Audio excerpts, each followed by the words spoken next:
Hi guys! For today's video ay gagawa tayo ng dishwashing liquid. Good morning everyone! Ayan, gagawa tayo ng dishwashing liquid. Yung nilagay kong tubig dito, 3 litro to guys.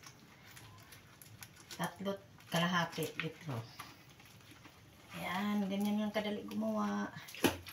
At pwedeng pang benta. Ayan. Kaya ako gumagawa guys kasi pambenta to eh. Gumagawa ako ng ganito. Ibibenta natin. Gawin natin negosyo. Good morning sa lahat. Kailangan natin magsipag guys. Yan. Kailangan natin sa buhay magsipag. Dahil mahirap ang buhay ngayon. At sa mga content creator dyan, sipag-sipagan lang natin mag-upload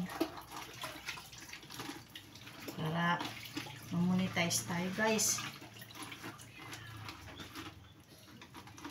Yan yung ano natin, magsipag lang tayo sa buhay para pag hindi tayo magsipag, gutom abutin natin. Kaya magsipag tayo guys. Hanggat kaya magsipag, sipagan pa natin ng sipagan para ayan, simutin lang natin kasi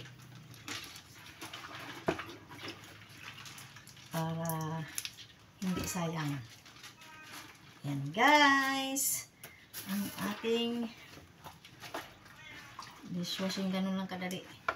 Haluin lang siya hanggang sa mula. Ayan. Haluin natin.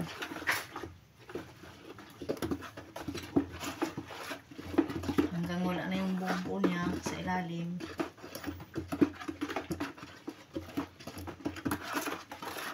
Tapos, ano natin, pahinga natin ng 2 oras ng gano'n. Para mawala yung bula niya.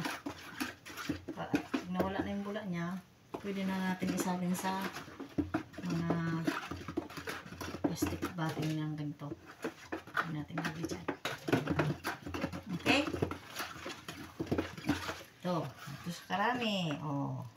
Yan. Bula siya pag inahalo. Pero mawawala dyan mamaya. After, 2 hours. Yan siya isasalin sa lagayan at pwede nang ibenta. Thank you for watching. Follow for more.